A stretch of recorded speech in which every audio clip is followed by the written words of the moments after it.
এই ভিডিওটার আগের পার্টটুকু তোমরা সবাই দেখেছো, অনেক ভালোবাসা দিয়েছো ভিডিওটাতে এবং খুব অ্যাপ্রিসিয়েট করেছো, তাই ভাবলাম যে এইটার পার্ট 2টাও তোমাদের সাথে সবাই জানো এই মোয়াগুলো আমাদের দুজনকে ভাঙতে হয়েছিল, আর এটাই নিয়ম। আর নিয়মের মধ্যে এটাও পড়ে যে এইগুলো সব কিছুই আমাদের একটু একটু করে হলেও টেস্ট করতে হবে। প্রথমেই বলি, কেউ কোনো খারাপ কমেন্ট বা কোনো খারাপ মন্তব্য প্লিজ করো না। এই খাবারগুলো আমরা খাচ্ছি, অবশ্যই এগুলো এঁঠো হচ্ছে, এবং আর এগুলো কিন্তু ঘরের লোকেরাই আমরা সব খেয়েছি, আর কিছু কিছু একদম ক্লোজ রিলেটিভসদের মধ্যে শেয়ার করা হয়েছে।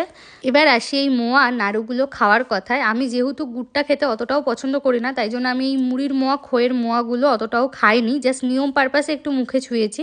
কিন্তু আমি এই ক্ষীরের সাজ, তারপর নারকেলের সাজ, এগুলো খেতে ভালোবাসি। তো ক্ষীরের সাজ একটা তখনই গোটা খেয়ে নিয়েছিলাম, কিন্তু যেহেতু সকালবেলা নিয়মটা করা হয়েছিল, বেশি মিষ্টি একবারে খেতে পারিনি, বাট পরে অল্প অল্প খেয়েছি। আর এখানে লুচির নাড়ু, গোটার নাড়ু বলেও কিছু নতুনত্ব নাড়ু ছিল। আলটিমেটলি এই নিয়মটা আমার পার্সোনালি খুবই ভালো লাগে।